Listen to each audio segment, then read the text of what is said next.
இதை தாண்டி ஒரு ரூல் ஒன்று போட்டாங்க.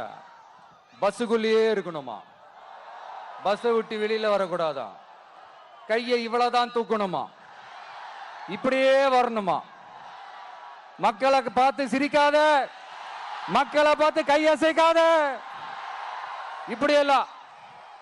ஐயோ ஐயோ,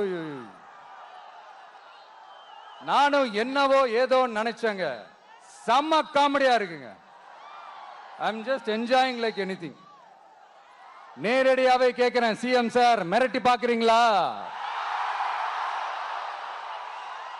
அதுக்கு இந்த விஜய் ஆள் இல்ல சார், அதுக்கு நாம ஆள் இல்ல சார். என்ன செஞ்சிருவீங்க? மேக்சிமம் கொள்கைய சும்மா பேருக்கு மட்டும் வச்சுக்கிட்டு குடும்பத்தை வச்சு கொள்ளையடிக்கிற உங்களுக்கே இவ்வளவு இருந்தா, சொந்தமா உழைச்சி சம்பாதிச்ச எனக்கு எவ்வளவு இருக்கும்?